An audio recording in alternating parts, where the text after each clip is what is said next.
Siendo el motivo de Forópolis llegar al conocimiento en la materia urbana y ambiental, hemos invitado esta mañana y nos honra con su presencia el maestro en arquitectura Roberto Ivanschutz Hartmann, quien nos expondrá la conferencia magistral El ordenamiento territorial de la ciudad de Querétaro. Para ello, me permitiré brindarles una breve reseña curricular de nuestro ponente. El maestro Roberto Ivanschutz Hartmann posee el título de arquitecto por la Universidad Nacional Autónoma de México, así como el título de maestro en arquitectura expedido por la misma universidad. En el ámbito académico, ha sido profesor investigador de tiempo completo, adscrito al Departamento de Teoría y Análisis de la División de Ciencias para el Diseño de la Universidad Autónoma Metropolitana, institución en la que ha ocupado diversos cargos académicos y administrativos, entre los que destacan vicepresidente del patronato de la Universidad Autónoma Metropolitana, rector de la Unidad Xochimilco de la misma universidad, coordinador del Programa de Investigación Metropolitana y director fundador de la División de Ciencias y Artes para el Diseño. De la misma manera, entre sus innumerables labores académicas, ha fungido como profesor en la maestría de Urbanismo en la Facultad de Arquitectura de la Universidad Nacional Autónoma de México. Dentro de su amplia participación en el sector público, fungió como secretario de Desarrollo Urbano y Vivienda del Gobierno del Distrito Federal del año 1997 al 2000, así como subsecretario de Desarrollo Urbano de la Secretaría de Desarrollo Urbano y Ecología del Gobierno Federal entre los años 1985 y 1986. Ha sido presidente de la Junta de Honor de Forópolis, miembro emérito de la Academia Nacional de Arquitectura, del Lincoln Institute for Land Policy, de la Junta de Honor del Colegio de Arquitectos de México. Ha fungido como asesor de distintos gobiernos estatales y es autor de innumerables publicaciones en materia de desarrollo, política y planeación urbana, entre otras. De manera muy relevante para Querétaro, el maestro Ivanschutz y la maestra González García de Alba son responsables del estudio que sustenta el Programa de Desarrollo Urbano de la Zona Metropolitana de la ciudad de Querétaro. Les pido un fuerte aplauso para el maestro Roberto Ivanschutz Hartmann.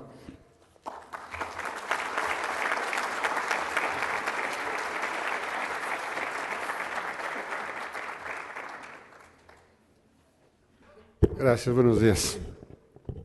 Quisiera primero que nada agradecer la invitación del maestro Gabriel Ballesteros, junto con otros amigos de Forópolis Querétaro, Nacho Kunz principalmente, y bueno, decirles que me da mucho gusto unirme a este festejo de inicio de actividades de Forópolis Querétaro.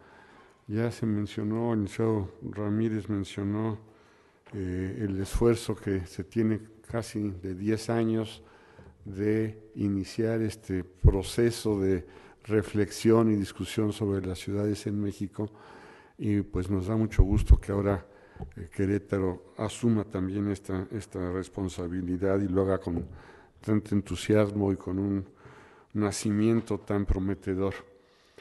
Me da mucho gusto también saludar a la secretaria Romy Rojas, con quien tenemos ya una larga amistad de años de trabajo juntos, y desde luego a todos los miembros del presidio. Yo he dividido la presentación en dos grandes temas que espero desarrollar lo más rápidamente posible, pero me parece que es importante ubicar el desarrollo urbano de Querétaro en un contexto más amplio. Entonces, quisiera primero hacer una reflexión general sobre lo que desde mi punto de vista está sucediendo en México, particularmente en las grandes metrópolis de México, y a partir de ahí, en este marco, referirme a lo que fue el trabajo que nosotros desarrollamos para la planeación urbana de la zona metropolitana de Querétaro. Habría que empezar por plantearnos que no hay acuerdos y los temas metropolitanos son relativamente novedosos, aunque hablamos de metrópolis ya hace siglos. Cuando tratamos de definir las cosas aparecen una cantidad de definiciones, todas ellas que se refieren de alguna manera al mismo fenómeno, pero donde no quedan claras las fronteras, ¿no? Hablamos de metápolis, megaciudad, ciudad global, ciudad-región, conurbación, zona metropolitana, región metropolitana, sistema urbano metropolitano, en fin, son muchas formas de referirnos a un fenómeno que está abarcando cada vez una mayor población del planeta y en el que se dan las grandes actividades humanas. Tratando de hacer una definición simple, diríamos que se trata de un sistema urbano complejo, pluridimensional y plurijurisdiccional. Siempre es difícil hacer definiciones y no hay tiempo para entrar en los detalles, pero creo que esto nos da una idea de a qué nos referimos. ¿Cómo se caracterizan estas grandes metrópolis? Primero que nada, por su tamaño. Tienen una gran población y un territorio extenso. Son lugares donde se concentran las decisiones y los recursos de todo tipo, decisiones políticas, económicas, culturales, la producción del conocimiento, digamos, son los lugares donde florece la civilización. Tienen, y es una característica muy importante de las metrópolis, aparte del fenómeno físico urbano que podríamos llamar, las metrópolis tienen hegemonía sobre territorios muy amplios, fuera de su frontera misma, y esto les da también una característica muy particular. Generalmente en estas metrópolis se concentran los servicios superiores, finanzas, administración, cultura, educación, ciencia y tecnología, turismo.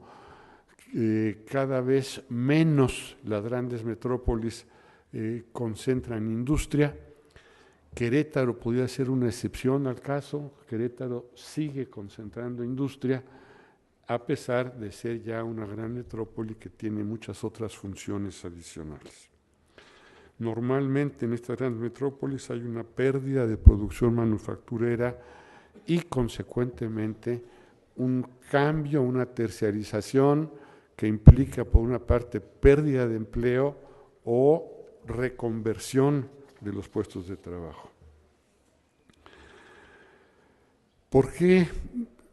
¿En qué consiste la coordinación metropolitana? Hablamos mucho de coordinación metropolitana, pero habría que tratar de definirla un poco. Yo diría que es el resultado de la integración, de la interacción entre los diversos agentes que conviven en la metrópoli, con base en normas acordadas en función de objetivos de bienestar social y equidad. Visto esto en términos gráficos, como nos gusta a los arquitectos hacer las cosas con dibujitos, estamos hablando de una serie, si quieren irlas pasando, hay una serie de actores importantes en las metrópolis, podríamos agruparlos en actores de gobierno, partidos políticos, iniciativa privada, academia, ONGs, gremios profesionales y, por supuesto, grupos sociales. Es decir, esta diversidad de actores con distintos intereses, distintas posiciones, distintas trayectorias, distintas capacidades, conviven en un solo espacio y la única forma de convivir pues, es acordar ciertas reglas, es decir, ciertas reglas que nos permitan convivir. Y estas normas que están al centro de esta vinculación, pues son las que permiten que las cosas operen y que la sociedad conviva. Es prácticamente imposible que cada uno de estos actores vea satisfechos al 100% sus intereses y sus deseos. Todos, si queremos vivir en grandes ciudades, tenemos que aprender a ceder un poco de nuestro interés, a ceder un poco de nuestro poder, a ceder un poco de nuestras capacidades para poder convivir juntos. Y en la medida que estas normas las acordemos de forma democrática, que sean conocidas, sean respetadas por todas, tendremos mejores condiciones para vivir. Entre otras cosas, esto también es un motivo de celebración el que estemos en la Facultad de Derecho, en la Casa de los Abogados, es decir, los responsables de que haya normas, de que estas normas no solamente sean dichas y supuestas o planteadas por escrito como criterios en los documentos técnicos.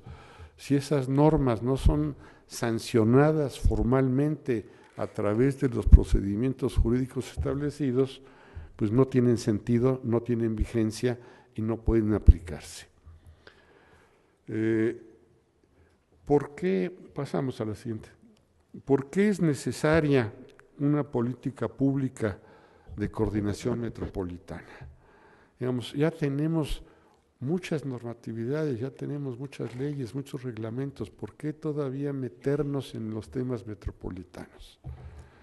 Bueno, porque 2 de cada 3 mexicanos viven en metrópolis, porque en ellas se genera el 70% de la riqueza nacional, porque la interacción en su territorio es creciente, es decir, esto todavía sigue avanzando, porque las visiones sectoriales se contraponen, porque los conflictos se multiplican, porque se desaprovecha su potencial, porque su territorio es frágil y vulnerable y porque las autoridades operan de forma independiente.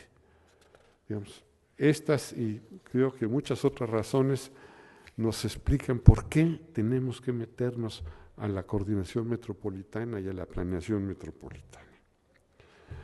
Bien, si nos acercamos a las condiciones del país, tenemos un gran número de limitaciones para que la planeación metropolitana pueda operar. Yo voy a referirme a algunas, creo que son las que yo he identificado como importantes, seguramente hay más, pero creo que estas nos dan una idea de por dónde están los problemas. Número 1, no hay un orden jerárquico, estos temas son horizontales y todos interactúan entre ellos.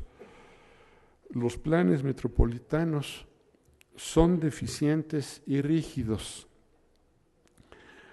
y no solamente por las limitaciones de los planificadores que participan en ellos, sino que no incluyen todas las variables que intervienen en la conformación del territorio metropolitano. La información que contienen no está actualizada generalmente, estamos a distancias de tiempo, estamos actuando con datos pasados, pensando en lo que hay que hacer en el futuro. La información es insuficiente y contradictoria, no considera todos los puntos de vista de los distintos ámbitos de gobierno y sus dependencias, ni los intereses distintos y cambiantes de la multitud de actores en el proceso metropolitano. Segundo, las autoridades, con pocas pero honrosas excepciones, no tienen la formación adecuada, no conocen el contenido de los planes ni el marco jurídico para su aplicación. Consideran que tomar decisiones con base en los planes les resta autoridad. El tiempo de su gestión es limitado y su interés está en acceder a un puesto de mayor jerarquía o por lo menos acumular un patrimonio suficiente ante la incertidumbre del futuro. Tercera, el marco jurídico metropolitano no tiene base constitucional. Es incompleto, tiene lagunas, traslapes y faltas de precisión. La visión sectorial de la administración pública prevalece y las implicaciones territoriales de las decisiones locales se contraponen, se multiplican los esfuerzos y se reproduce la ineficiencia. Las normas parciales se multiplican junto con la proliferación de requisitos y procedimientos que hacen imposible su cumplimiento. 4. La asignación de los recursos públicos se basa en criterios estadísticos y no está derivada de los planes metropolitanos aprobados. Los planes y programas siguen caminos paralelos a la formulación de los presupuestos. El Fondo Metropolitano considera que la aplicación de los planes requiere de recursos distintos y no reconoce que el objetivo del plan es utilizar de la forma más eficiente, con visión metropolitana, todos los recursos públicos y privados de los que se dispone en cada metrópoli. 5. La corrupción se presenta como complemento de la normatividad para darle flexibilidad y agilidad a su aplicación. En los altos niveles, el derecho de picaporte y el tráfico de influencias se justifican en el interés por abrir la economía, facilitar la inversión privada y generar la infraestructura para el desarrollo metropolitano.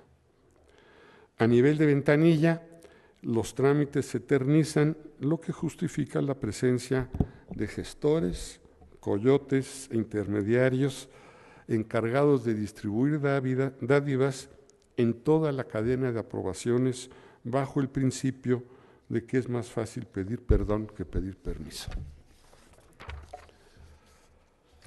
6. La participación de la sociedad se acepta como lugar común, asumiendo que la sociedad metropolitana es un bloque homogéneo de ciudadanos conscientes y bien intencionados, cuyo único interés es el bien común y que se conducen bajo estrictos principios éticos, sin distinguir el auténtico liderazgo de la manipulación política, ni la defensa de intereses personales de la legítima protesta ciudadana. Y 7, la información se maneja con criterios de poder y confidencialidad. No se comparte entre dependencias y ámbitos de gobierno y no está disponible para el acceso público. En los medios se difunde propaganda política en lugar de información institucional clara, precisa y útil para los ciudadanos. El lenguaje oficial es rebuscado, incomprensible y se pierde entre la multitud de mensajes publicitarios. La formación de ciudadanía se ha eliminado de los programas oficiales de educación. Bien. En este marco, ¿cuáles son los grandes temas de la política metropolitana? Pues tenemos que decir dónde, cuándo, quién decide, con qué criterios, con qué procedimientos, con qué recursos y quién opera las decisiones metropolitanas. Todo esto requiere definiciones claras, es decir, son temas fundamentalmente de gestión de la ciudad más que de planeación. La planeación es un tema fundamental que, si no se lleva a la práctica a través de la gestión, no tiene ningún sentido. Existen una serie de dilemas metropolitanos. Yo quisiera solamente señalarlos, no hay tiempo para entrar en detalles, pero si hablamos de estructura territorial, estamos hablando de estímulo al crecimiento o estamos hablando de consolidación de fenómenos metropolitanos. Estamos hablando de expansión periférica o de un crecimiento estructurado. Pretendemos que haya complementariedad o competencia. Este es un tema fundamental. El tema de la competencia y la competitividad que está tan de moda en estos tiempos modernos nos ha hecho mucho daño. Es decir, tenemos que retomar valores de colaboración, de complementación, de participación conjunta. Es decir, no es posible que en una misma zona metropolitana los distintos ámbitos estén compitiendo por la inversión, por la localización. Esto, en lugar de fortalecer a la metrópoli, la debilita. Hablamos de centros urbanos o de corredores urbanos. Hablamos de arraigo de la población o hablamos de expulsión de la población. En términos ambientales, enfrentando el tema del calentamiento global, debiéramos concentrarnos en el altiplano o distribuirnos en las costas. Son grandes estrategias que no están definidas. En términos de conservación ambiental, tenemos que proteger a la naturaleza o tenemos que proteger el poblamiento. Hay realmente una confrontación entre estas dos formas de entender o podemos hacer que se concilien. Contaminación. Vamos a estimular la producción, sobre todo la producción industrial, o vamos a ser muy rígidos en el control de los impactos. ¿Hasta dónde? ¿Qué cosa? Es decir, estas fronteras son temas metropolitanos fundamentales. Vulnerabilidad y riesgo.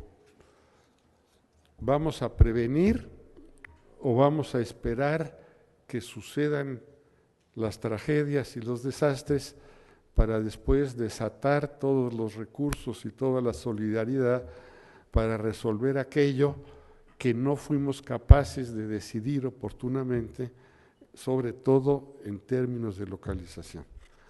La gran mayoría de lo que conocemos como desastres se refieren a fenómenos naturales que son previsibles y que se pueden resolver con una buena localización. En cuanto a las grandes obras de infraestructura, ¿vamos a importar agua o vamos a mantener la autosuficiencia en las cuencas que ya tenemos? En términos de drenaje, ¿vamos a exportar el drenaje a otras cuencas o vamos a reciclarlo internamente? En términos de transporte, ¿vamos a dar preferencia al transporte público o al privado? Lo que queda claro es que las dos cosas juntas no funcionan. Si queremos al mismo tiempo privilegiar el privado y también hacer transporte público, nada más estamos estorbando las dos cosas. En términos de vivienda, ¿queremos que la población se arraigue o vamos a expulsar a la población de los centros metropolitanos para tener usos comerciales más redituables? ¿Queremos hacer planeación en serio o asumimos la posición cómoda de la regularización? Primero que pase lo que tenga que pasar y después regularizamos. ¿Vamos a trabajar con autogestión asistida o vamos a dejar solamente en manos de la producción industrial la producción de vivienda? En términos de fiscalidad y finanzas metropolitanas, vamos a mantenernos con yo diría, caramelo que nos han puesto enfrente del Fondo Metropolitano, o vamos a hacer planeación en serio. El Fondo Metropolitano no puede resolver los problemas metropolitanos. Los problemas metropolitanos son de otra naturaleza, de otra magnitud, y los recursos que se invierten en las metrópolis son de cientos de miles de millones de dólares cada año. Es decir, no vamos a resolver los problemas con un fondo metropolitano. Hay que hacer planeación metropolitana y hay que tener acceso a las decisiones y a la orientación de las inversiones en las zonas metropolitanas. Esta es la forma de financiar el desarrollo metropolitano. Necesitamos homologar impuestos y tarifas. El tema de los subsidios, está bien, vamos a dar subsidios, pero ¿a quién y para qué? Es decir, suena razonable un subsidio para la vivienda para la gente de escasos recursos. No suena razonable subsidiar la construcción de un camino de 20 kilómetros para darle preferencia a la venta de terrenos privados. Tenemos que definir claramente las políticas públicas. Bien, en este marco de reflexión es en donde yo quisiera referirme rápidamente al tema de Querétaro. Es decir, es un tema que ustedes conocen mucho mejor que yo. Me voy a atrever a decir algunas cuestiones, voy a hacerlo yo creo que bastante superficialmente, voy a detener en algunos puntos que me parecen importantes, pero me voy a referir al programa de ordenación de la zona metropolitana de Querétaro que amablemente la ahora secretaria y entonces subsecretaria Romy Rojas nos hizo favor de invitarnos para desarrollar y que nosotros produjimos como un proyecto de programa en la Universidad Autónoma Metropolitana. Y ahí pues destacar la participación de la arquitecta Ligia González, quien tuvo la coordinación técnica a su cargo. La siguiente, rápidamente me refiero al proceso en cómo este plan se propuso.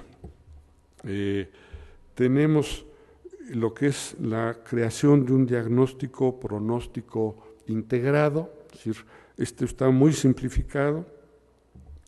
En paralelo tuvimos algunos foros de consulta, de modo de obtener la información en un proceso que quisiéramos que fuera de mucha mayor participación. Es un elemento, los planes, como ingrediente para los planes hace falta tiempo, y la mayor parte de ese tiempo debiera estar dedicado a estos temas de consulta, de participación, de discusión con los distintos actores de la ciudad para realmente entender qué es lo que está pasando y dónde están los problemas a atender. Bueno, con estos dos insumos se hizo una propuesta estratégica, una propuesta de estrategia fundamental, y esta estrategia fundamental se llevó a un taller de consensos. Es un tema interesante. En este taller de consensos tuvimos la presencia del entonces gobernador Calzada, estuvieron los presidentes municipales y un número importante de funcionarios públicos. Y a partir de ahí se retomaron puntos de vista para la concreción de la estrategia de orientación en el territorio.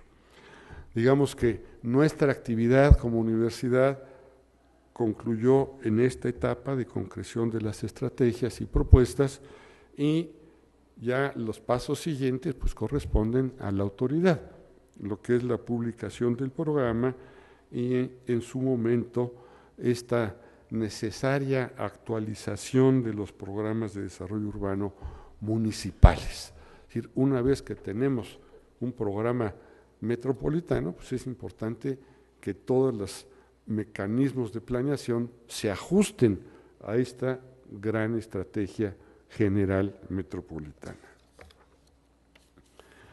Bien, ¿cuáles eran las preocupaciones que surgieron? Simplificando mucho y sintetizando, de parte de la ciudadanía lo que encontramos fueron preocupaciones acerca de la dispersión, acerca de los cambios de uso del suelo inexplicables, la pérdida de los recursos naturales y la corrupción. Digamos, estos eran los elementos que la gente se refería y los que aparecieron como menciones reiteradas dentro de los procesos de consulta. Por el lado del equipo técnico teníamos también algunas preocupaciones que son importantes y son de algunos de los temas a destacar. Por supuesto, la construcción de un objetivo común, la visión de este desarrollo sustentable, no solo entendido en términos ambientales, sino en sus tres dimensiones, la social, la económica y la físico-ambiental. Estaba también la preocupación de considerar la conurbación interestatal. Este es un tema importante. Ustedes saben que Apaseo el Grande y Apaseo el Alto tienen vínculo con Corregidora y de hecho están ya conurbados físicamente y hay una dependencia fuerte de población que está viviendo en el estado de Guanajuato, pero que está trabajando y teniendo sus actividades en Querétaro. Vamos, este tema de la conurbación interestatal es un tema pendiente que ojalá se pueda establecer y definir criterios claros de integración, porque tiende a multiplicarse. Es decir, este fenómeno aparece ya también al norte de Querétaro, en la frontera, y es algo que si no se integra, no se controla, no se ve a nivel interestatal, va a generar problemas muy serios. Lo mismo, hay temas que no están suficientemente discutidos, que se han tomado como datos, incluso pues así fueron asumidos por nosotros cuando se hizo el plan, y que es esta integración de los 4 municipios en la zona metropolitana de Querétaro. Tenemos Querétaro, Corregidora, Huimilpan y el Marqués. Pero cuando vemos con un poco más de detalle, vemos, bueno, lo que son Querétaro, el Marqués y Corregidora, pues no hay la menor duda, son ciudades integradas y hay una continuidad urbana fuera de discusión. Sin embargo, Huimilpan es un territorio rural muy grande que tiene una pequeñísima porción de un fraccionamiento que limita con Corregidora. Digamos, esto es razón suficiente para que sea parte de la zona metropolitana. Habría que discutir más los criterios. Sucede algo semejante, yo diría, inverso en el caso de Colón. El aeropuerto está ocupando una parte, casi la mitad del aeropuerto está en el Marqués y la otra mitad está en Colón. Y el aeropuerto genera mucha actividad y muchas relaciones en torno al territorio. ¿Debe o no debe Colón incorporarse dentro de la zona metropolitana? Es decir, son temas que están a discusión, que están abiertos y que es importante considerar. Lo mismo, esta tendencia lineal entre San Juan del Río, entre San Juan del Río y Querétaro. Es decir, a lo largo de la carretera de Querétaro, un crecimiento lineal, desestructurado, que tiende a ser cada vez más grande, pero que no hace ciudad. Es decir, es algo que debiera empujarse, apoyarse, o al contrario, habría que tratar de limitarlo y no permitir que haya nuevas inversiones importantes en esa zona para no generar este desarrollo lineal que desde nuestro punto de vista es inadecuado. En fin, son grandes temas que están todavía en la discusión, que no tienen solución fácil.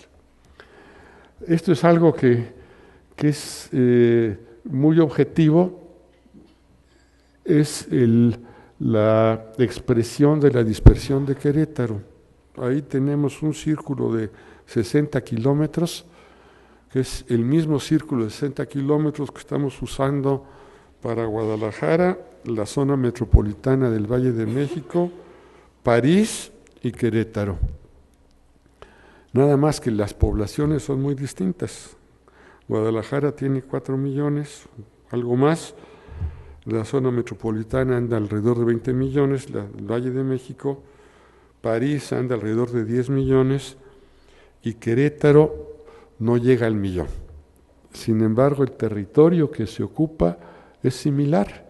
No exactamente, si Querétaro tiene muchos vacíos, pero está ocupando un territorio de este tamaño. Esto nos da idea de las bajas densidades y del esquema de dispersión en el que se ha desarrollado, que ya comentaba la secretaria también. ¿Cuáles son las tendencias? El crecimiento desproporcionado de suelo residencial, mezcla de usos industriales y urbanos con áreas libres. Esto ya se está dando, existen zonas industriales que han ido apareciendo, enclaves industriales, lo que es Industrial San Pedro, Casablanca, Satélite, Ejido San Antonio. Es decir, cuestiones que en la operación no conviene tener juntas y que habría que buscar una mejor organización. Hay deseconomías de escala y aglomeración, inviabilidad financiera para el transporte público. Digamos, toda esta población dispersa no puede pagar un transporte público eficiente, es decir, no hay ningún transporte que pueda manejarse con números negros, con esas distancias y con esos volúmenes tan raquíticos, digamos, de usuarios. Se compromete la calidad de vida de las futuras generaciones y de quienes actualmente están tomando las decisiones. Bien, ¿cuáles son los retos? Los retos más importantes desde nuestro punto de vista en 3 dimensiones. En cuanto a la habitabilidad, pues el primer reto es frenar la expansión y la dispersión. Se dice fácil, pero la presión es muy fuerte en este sentido y la inercia es muy grande. En términos de equidad, mantener o incrementar la dinámica económica con ordenamiento territorial. O sea, bienvenida la inversión industrial, bienvenida la inversión en cualquier tipo de empresa, siempre y cuando se localice de acuerdo con las políticas metropolitanas y en los lugares adecuados. Es decir, esto es algo que sucede en todos los países desarrollados, es algo que se da por hecho y que los empresarios exigen, porque para ellos es una garantía, es decir, el que mi inversión esté ubicada en un lugar que está previsto, pues me garantiza que tendré el acceso a la infraestructura, las posibilidades de operación y que también voy a tener la garantía de que no haya usos inconvenientes o incompatibles en los límites de mi empresa. Pero para esto, pues tenemos que sujetarnos a las normas que están establecidas. En lo que se refiere a gobernanza, comprometer al gobierno y a la población en el desarrollo sustentable de Querétaro. Digamos, este es el gran reto. Las metas. Bueno, aquí es muy difícil calificar o cuantificar metas. Lo que tenemos ahí es una gráfica, espero que alcancen a distinguirlo. Es un perfil, de lo que nosotros llamamos el perfil de la metropolitano, donde hemos calificado tanto los distintos actores sociales como los técnicos. Hemos calificado una serie de variables que están abajo, que no voy a mencionar por falta de tiempo, pero que nos permiten ubicar en estos tres ámbitos de habitabilidad, gobernanza y competitividad las tres dimensiones de la sustentabilidad. Y ahí vemos, ustedes ven la raya roja, es la media, y tenemos la gráfica de abajo está calificando la situación de todas estas variables. Si ustedes se fijan, en el tramo de gobernanza es en donde aparecen los números más bajos, ¿sí? Donde están las mayores limitaciones. Estamos hablando de organización social, de marco jurídico, de vinculación sociedad-gobierno, de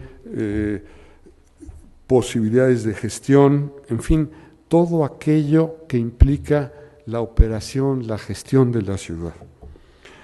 En la gráfica de arriba están puestas las metas que nosotros pensamos que debieran servir como estímulo para el futuro y las que habría que tratar de alcanzar para mejorar las calificaciones que se tienen en el diagnóstico. Y para eso es que está diseñada la estrategia. ¿Cuál es la propuesta de ordenación que nosotros planteamos?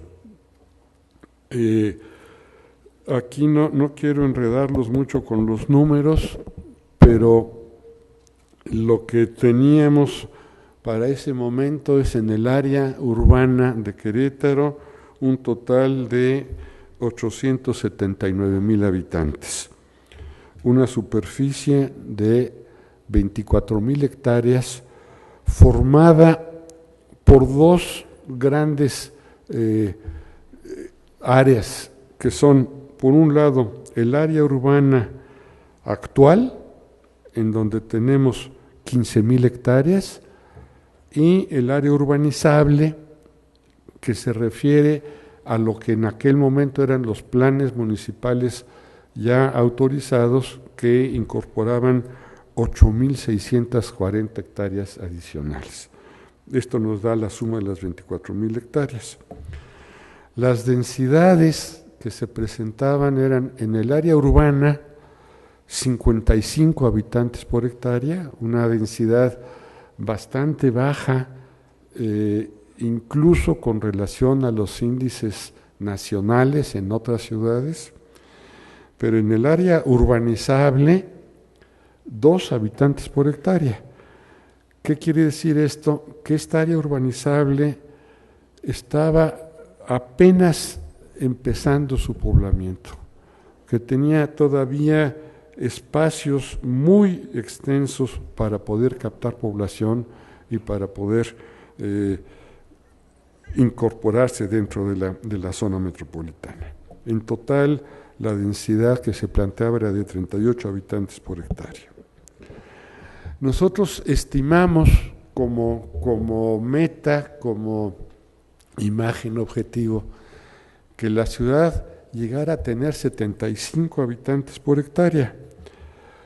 Esto nos llevaría a que se tuvieran una capacidad en la superficie actual existente, sin incrementar absolutamente nada más allá de lo ya aprobado, se tendría capacidad para albergar 1,821,000 habitantes.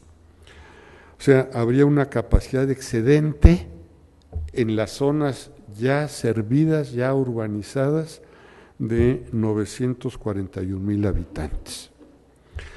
Si comparamos estos números con las proyecciones del COESPO, del Consejo Estatal de Población, el COESPO nos señala para 2030 una población de 1,500,000, 1,553,000 habitantes.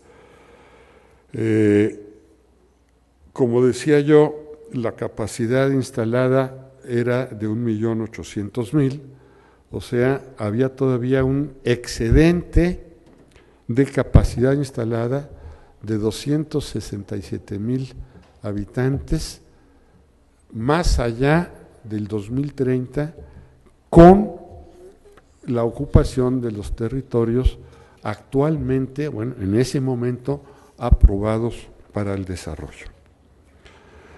Bueno, esta distribución, en términos gráficos, sí, está bien, pongan la siguiente, por favor. La podemos ver, no voy a entrar en el detalle. Se trata de tener un área lo más compacta posible, un límite que sea continuo, que incorpore todo aquello que está ya en proceso de urbanización, pero que no abra nuevos espacios para el desarrollo.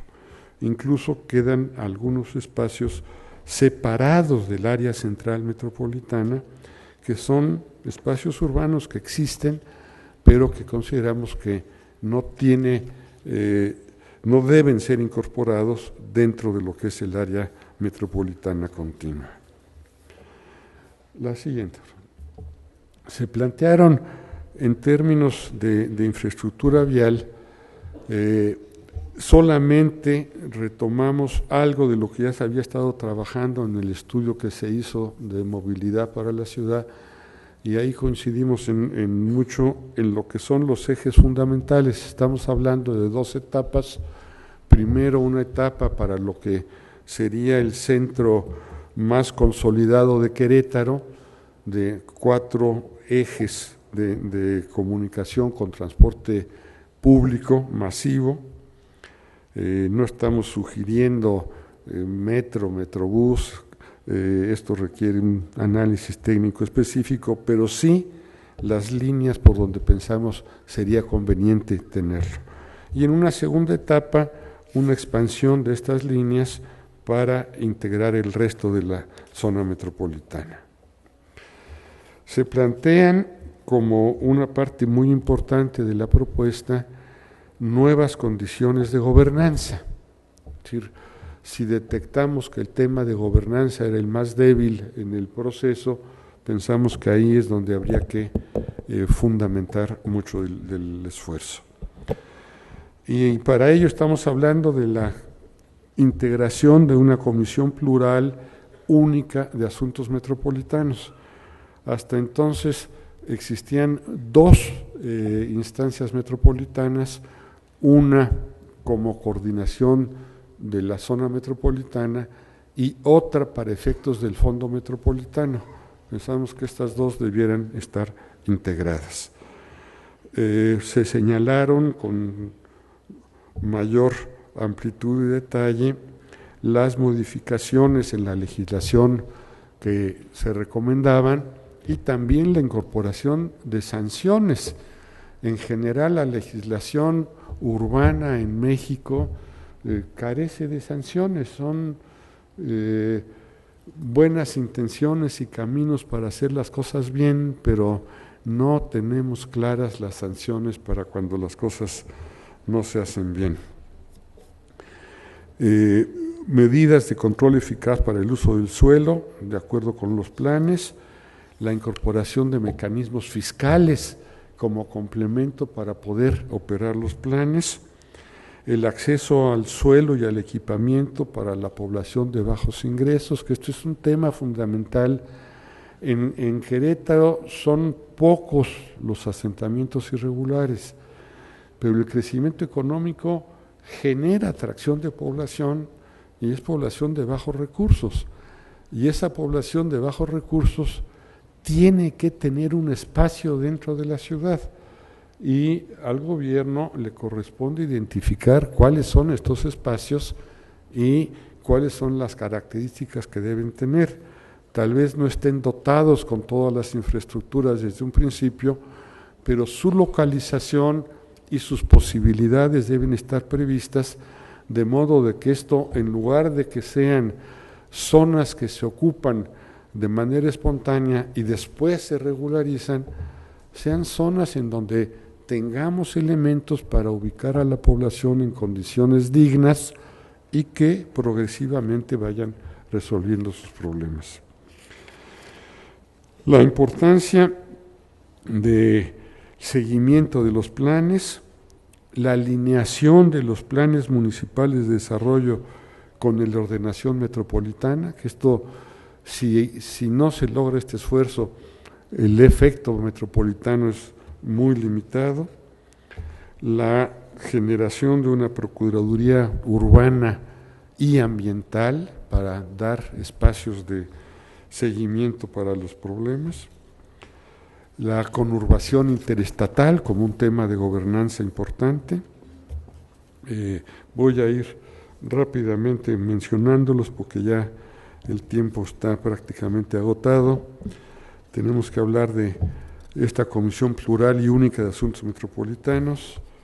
Ya esto lo mencioné. Instrumentos fiscales es un tema muy importante en donde se requiere, así como vemos que ya hay un involucramiento de los legisladores y de la preocupación de los juristas, necesitamos que se involucren en estos temas las autoridades fiscales del Estado. Es decir, la fiscalidad metropolitana es fundamental, hay que desarrollarla, hay que crear instrumentos. Aquí se plantean algunos de ellos, el gravar los fraccionamientos, por ejemplo, a partir de su autorización. Si ya la tierra se considera urbana, pues ya tiene que pagar como si fuera urbana, porque tenemos que esperar años de gracia.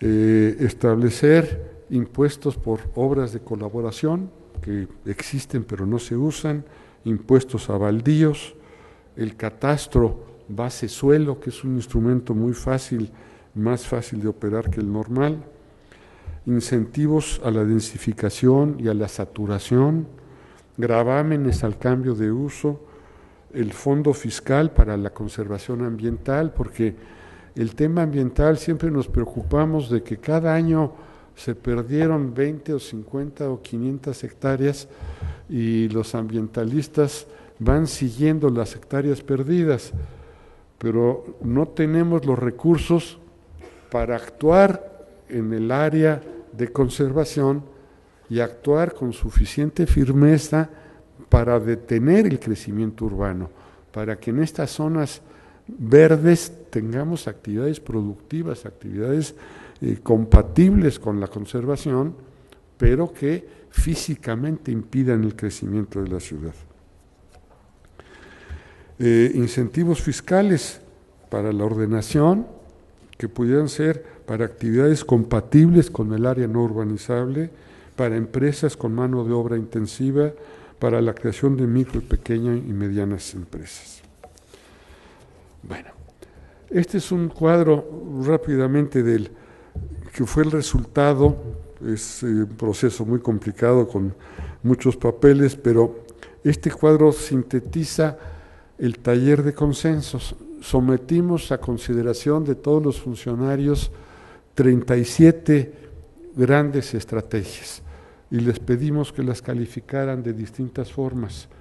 Y los resultados fueron muy positivos, o sea, en esta reunión había funcionarios de todas las secretarías del gobierno y las calificaciones fueron muy positivas.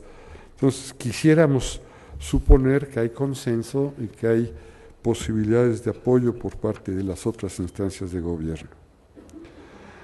Se requieren instrumentos y responsables para operar estos instrumentos, No voy a referirme a cada uno de ellos, las siguientes dos. Sí. Hay ahí una relación de otros instrumentos adicionales a los que me he referido, que son importantes y son los que permiten que los planes operen.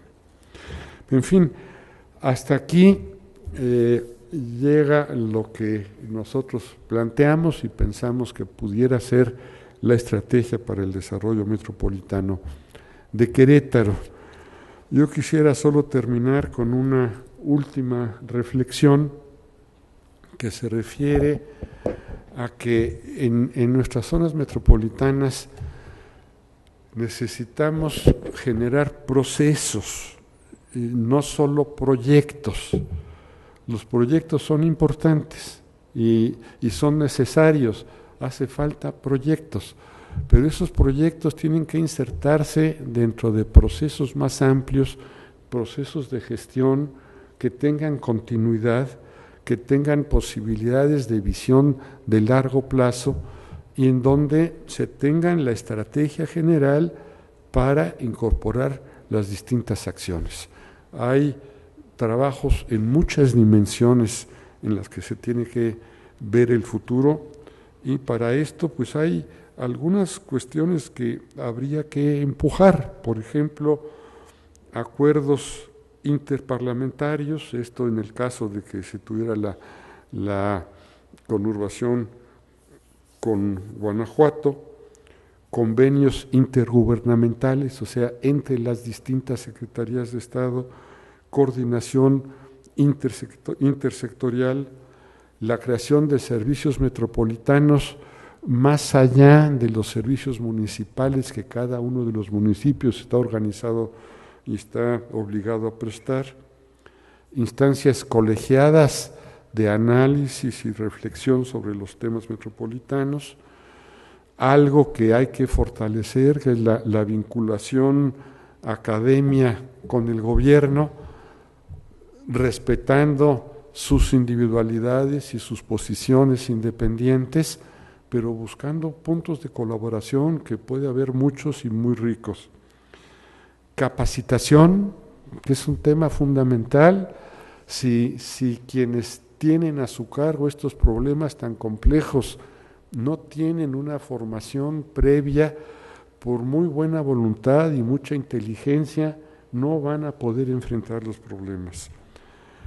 Hace falta toda una estructura de información y de comunicación, de acceso a la población, donde la población puede estar al tanto y puede ser corresponsable con base en el conocimiento de los fenómenos que están sucediendo. Y bueno, los instrumentos para que la población participe, no solamente en dar opinión, sino también en los procesos de toma de decisiones.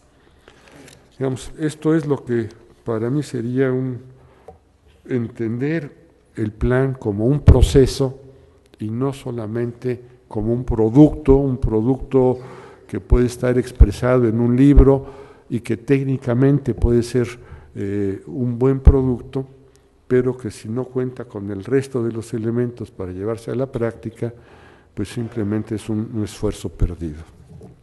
Muchas gracias.